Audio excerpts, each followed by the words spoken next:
When I was called up, I was awaiting, really, to go in the army, and I'd had previous training with at Loughborough College, and I gained a diploma in physical education. So you can guess my career was going to be in physical education. And, of course, a boost to it would be in the army. PTI, great. Well, I was actually on a harvest camp when I received the letter, which I fully expected to open to say what camp I was going to. And believe it or not, I had to report to the Labour Office, Labour Exchange in Bradford, for entrance to the coal mines. And I just could not believe it.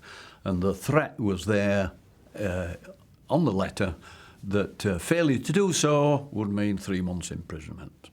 So I more or less hit the roof, but try as I may, and my mother tried and that, to no avail.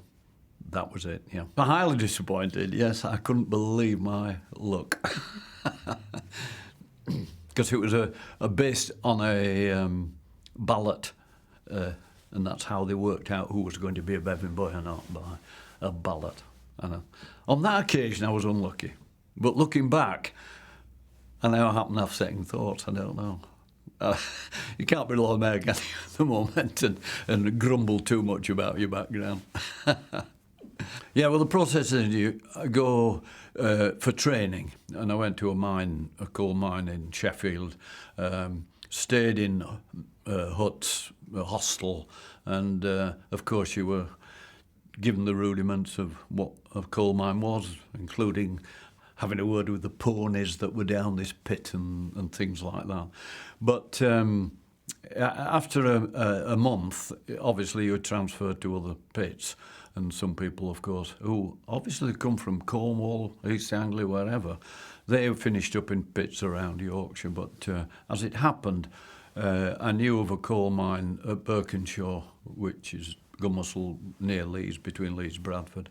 And I got permission from the manager that I could join there. So that meant I lived at home, which is, of course, a big boost, really. Well, the difference between my two sort of areas of operation was tremendous. I mean, to be honest, the culture shock is the biggest thing. I mean, I've no family in coal mining, and I don't really live in a coal mining area.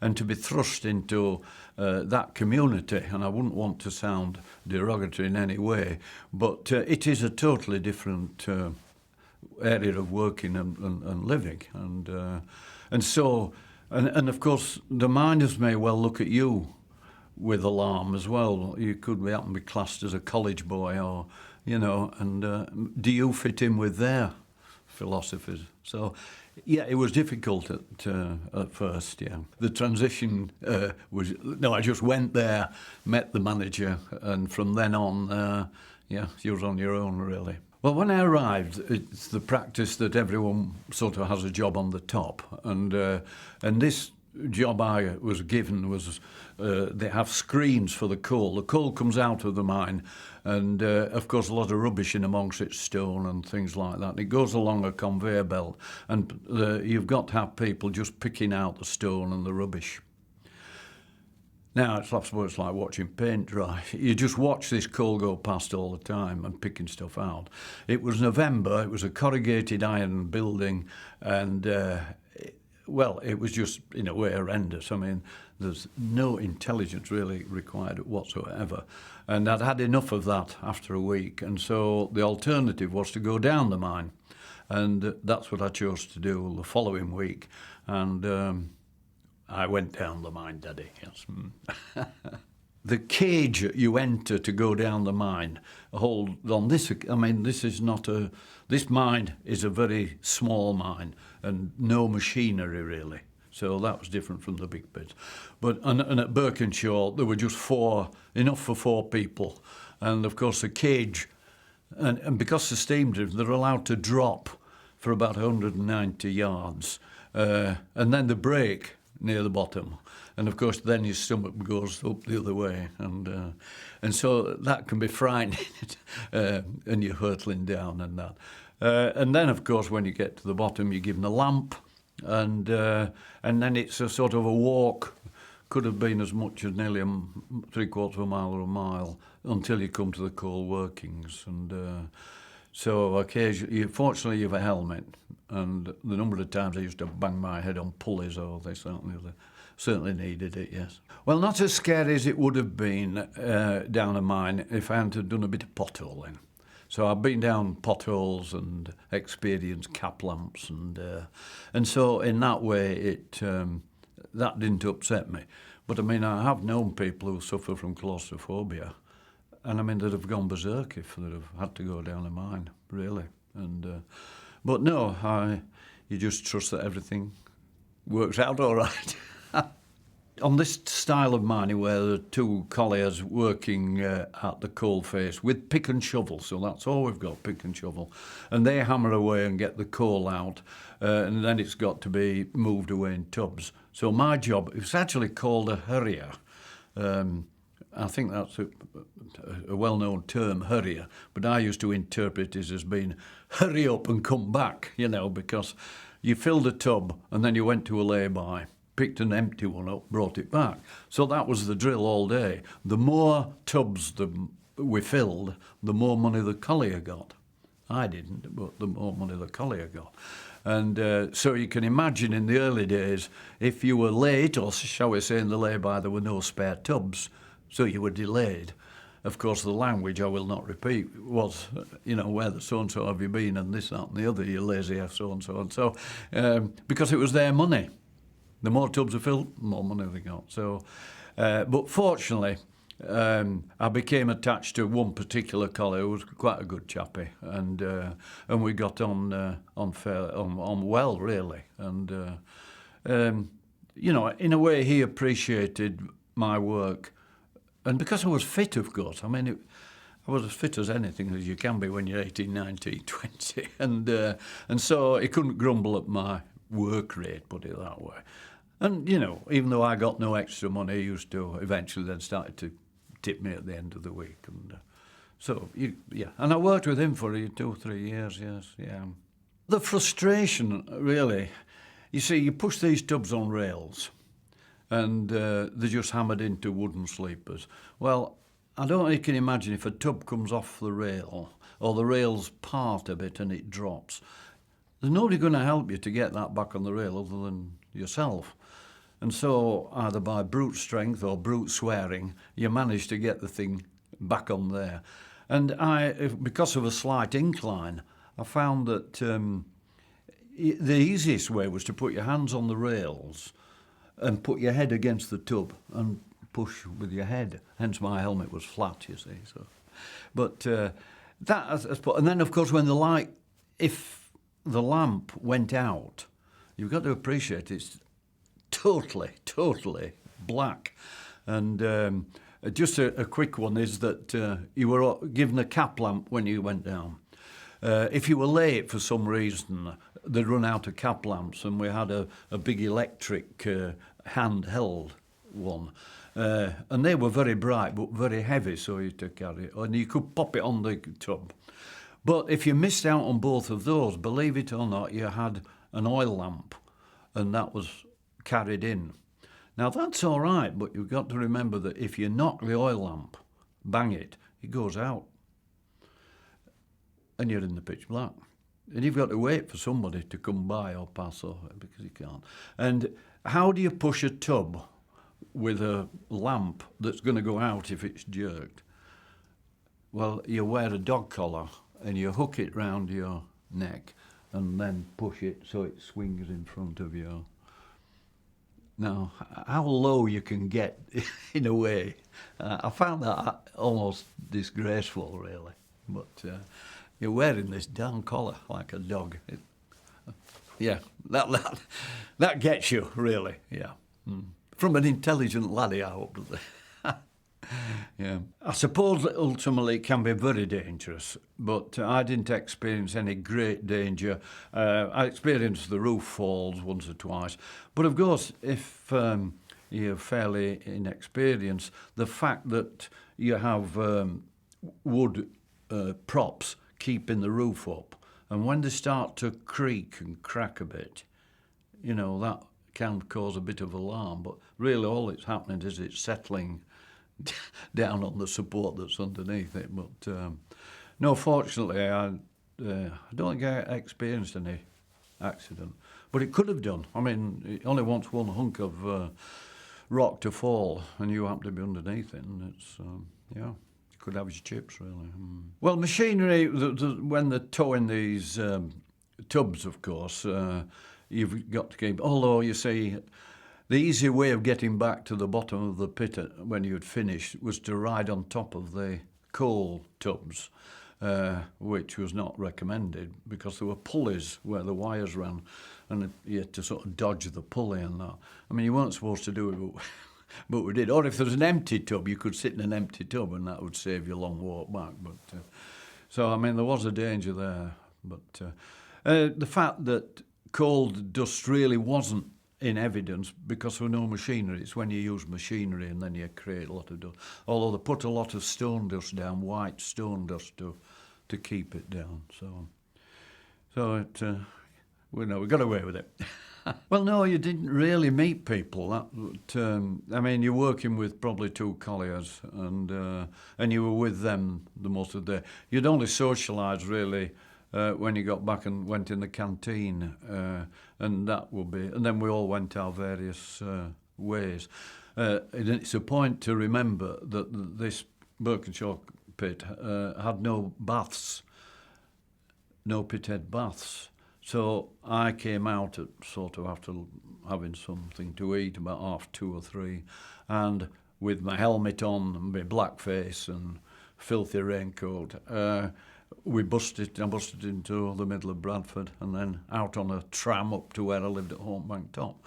And of course at that time that was mid-afternoon and all the shoppers were queuing to go home. But I'm afraid I never joined a queue. I just walked to the front and nobody ever objected. I don't think anybody wanted to sit next to me anyway. But and then you just have to have a bath when I got home. So, you know, for years I seemed to do nothing else but go home and have a bath. And, oh, dearie me. But on the other hand, to keep the fires burning, one of the perks, I suppose, was I got free coal. So, of course, the fire never went out, really, because there was a fireback boiler that heated the hot water. So only one of the very few perks, believe me, yes. The working day down a mine, of course, it's all in the dark.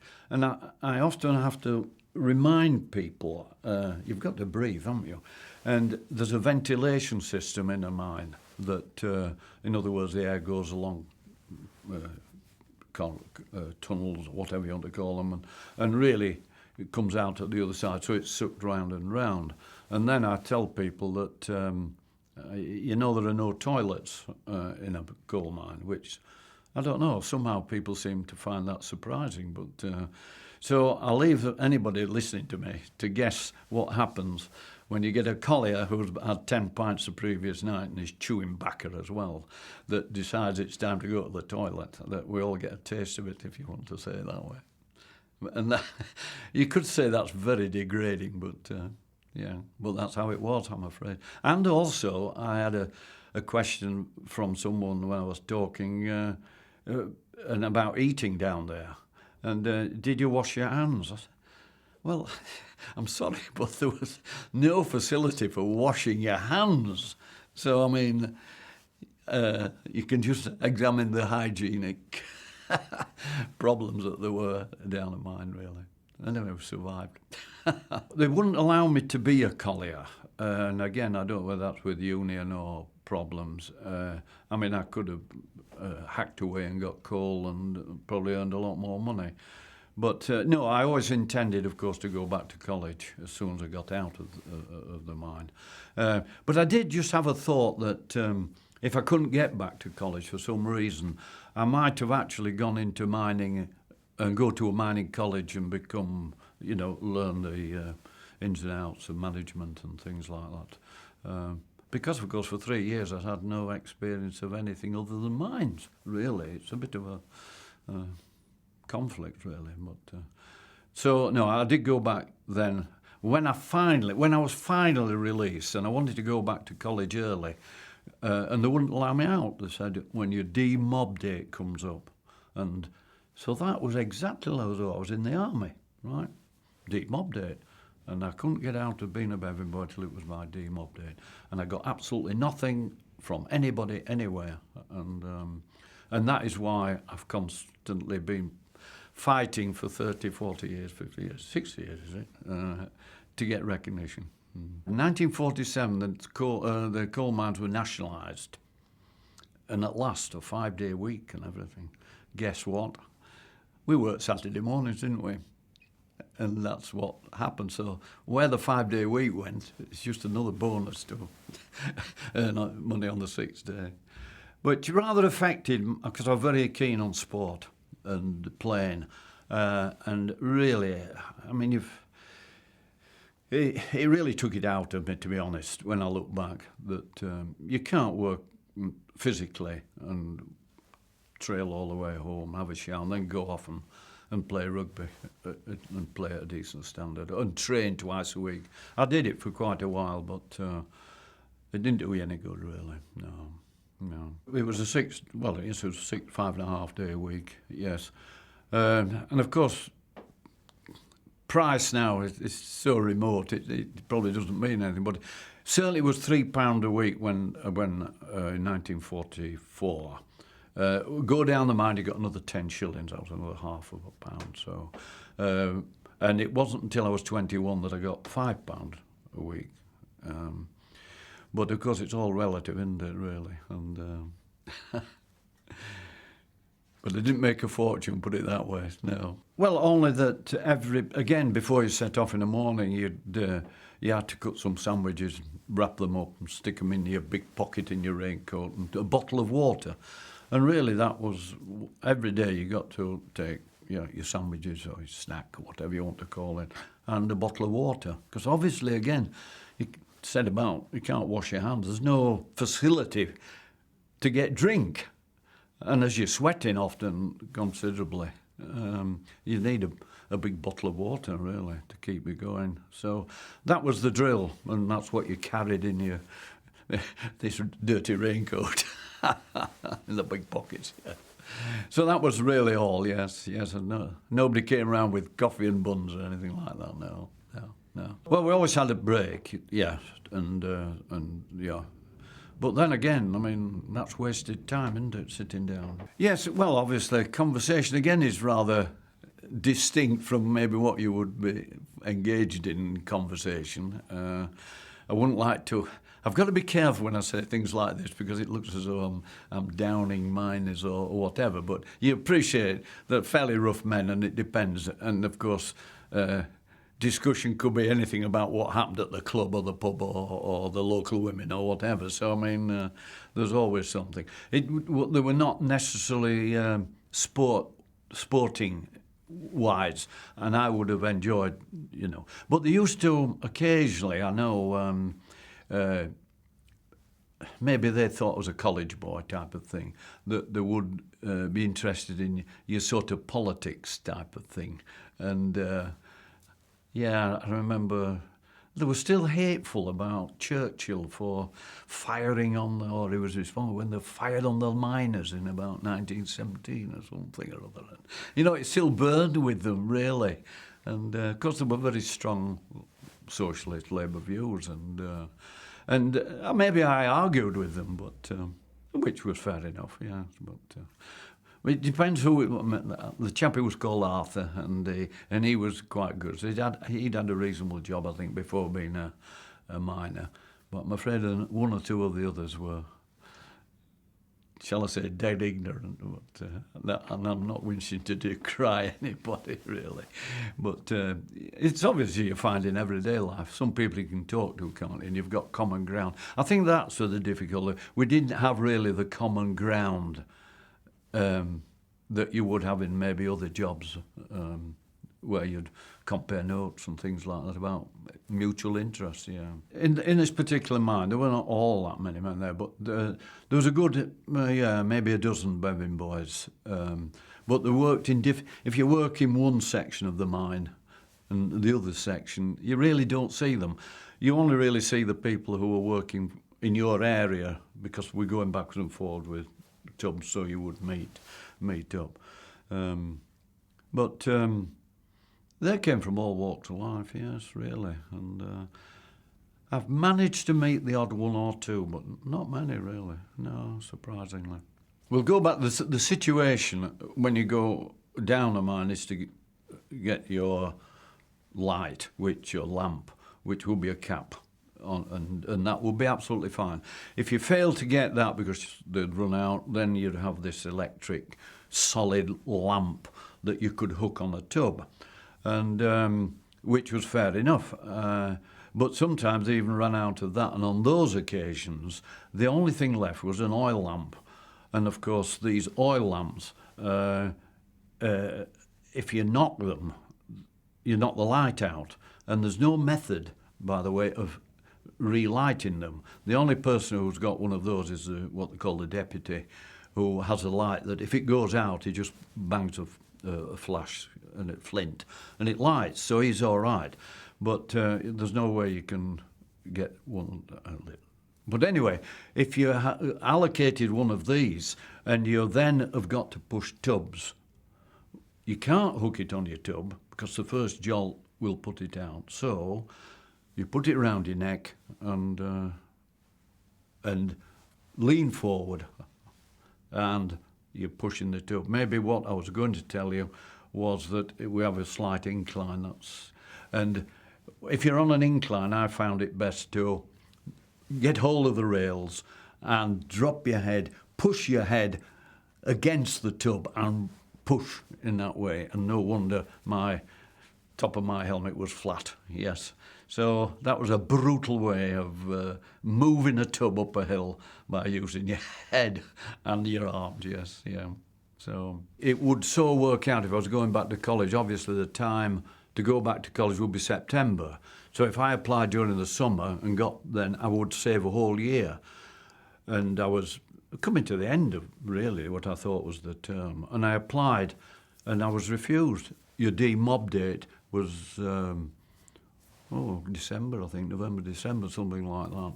And that's the only time I could leave. So I missed a whole year of a course which I could have undertaken, but there it was. But I did a few extra weeks in the mine, and then went as a part-time teaching, supplementary sort of, but that was the next September then before I went back to college. So I threw away nearly a whole year of my career, put it that way. Can you remember when you heard that the war in Europe had ended and your feelings?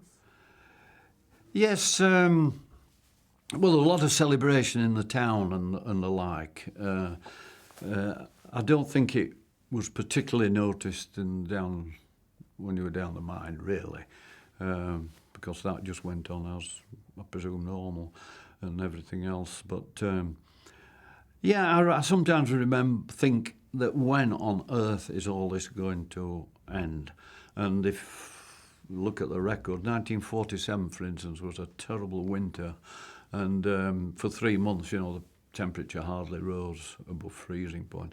And every day I got to wait for the bus outside. And, you put up with a week or two. But when it gets to a month, and I thought, when is this going to end? And it's the same with food and that. I found that we never really got any extra food, which, people were getting Red Cross parcels everywhere else, but I don't recall hardly ever getting anything at all. And, the only thing was extra coal.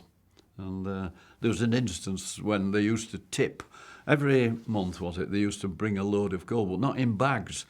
They used to tip a ton of coal outside my front gate, and I lived in a semi with a drive. So I came home at 3:30, found a ton of coal at the front gate. Well, if I'd have left it, it would have disappeared. And so I got to set to filling tubs or dustbins and bringing it down to my coal place. So I shifted nearly a ton of coal and another ton of coal when you came home. And one day a lady came across one of the neighbours and said, could she possibly borrow a bucket of coal because her ration had run out? And, of course, but you can have it. Dearie me. But that's how tight it was. people had no coal, and you've got a ton of coal stuck on your drive, so you have to get rid of it quick, yes. How the war impacted on my life. Well, I didn't, in one way, see the world, that's for certain, which many, of course, people, and I didn't, obviously, were not subjected to the risks of war. So, again, one was able to, I mean, just a quick aspect, I was actually had to be in the Home Guard. Now, I find this, I have a photograph at home of myself on parade, Home Guard. Now, aren't you doing your bit being a Bevin boy? Never mind call, though. I had to be in the Home Guard, and I have somewhere a letter to say that if I didn't report for parade, they were going to blooming well prosecute me because you were not fulfilling. I can't believe things like that, really. But and so I think I just ought to mention also that when I used to walk on the main street, Tyrrell Street in Bradford, that a young lady used to meet me there, and sort of escape from the office for a short time and meet me. And that's my wife of today, so she put up with the with the black face and everything, yes. So I thought that was fairly useful. Yeah, but anyway, it's just amazing to know how rationing went on after the war, even though you were at college, and even when I was married later on, and you still couldn't buy what you wanted. No, amazing. So the impact went on for years after the end of the war, really. Well, in one way, I did it. I finally did what I wanted to do, which was become a teacher in physical education. So that I didn't lose out, really. I mean, if it's the aftermath, if you wanted to hear the aftermath of it, even when I'd been qualified and went for a teaching post, it was significant that in many an interview, and I tried for some big jobs, they asked what you did during the war. Now, what do you answer? You know, if I'd have said, oh, I was major in so-and-so or commando or something like that, and you say, well, I worked down the mine, you could almost see the face drop a bit. I mean, it wasn't as appealing, was it? And I don't say I lost jobs from that, because some of them I didn't really happen want. But there was a significant question about what you did during the war. And I feel if I could have had some illustrious career in the army or something, it would have made all the difference, really. In fact, my first job the first job I got, I applied for, and the head asked me exactly the same question, being a miner, down the mine.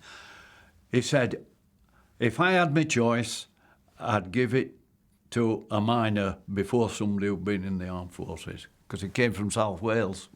Well, fair enough. I got the job, but so he was sympathetic. But, you know, that comes right the way through. People often ask what you did, and fully expecting some illustrious career.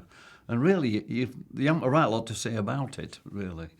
And I'll just tell you another story if you want. That years later, I'm talking 25, 6, 7 years later, I worked for Keep Britain Tidy, and we had a manager, and I was one of the managers, but for the whole of Yorkshire, and he'd been a squadron leader, right? And he told everybody he was a squadron leader, of course. And it was the anniversary of D-Day, and we had a meeting, and he thought it'd be a good idea to go around the room saying, oh, now what did you do? And of course, one of them had been a colonel, and he'd been across at D-Day, and somebody else had flown across. Another, the day after he went. And we were going round the table, and really no one knew I was a Bevin boy. Nobody ever wants to know. And I was desperately wondering what to say. And I thought the best answer, if I can keep my face straight, is that, well, it was underground, you know, in the dark. And I would have loved to have seen the reaction of people, because they couldn't have weighed it up, really. I mean, I didn't know this chap was in the Secret Service or something. Anyway, by the time it got near me, we'd spent long enough on this, so we went on with the meeting. But it's something I always wonder, about if I could have kept my face straight and say, well, it was in the dark, really. Yeah. So anyway, we go on, and I don't know. We run this Bevin Boys Association, and we've finally got our badge, and which you can see, and and the publicity hasn't done me any harm now. But you know, we're talking 60 years later. 60 years, yeah. More than 60 when I was 1944, yeah.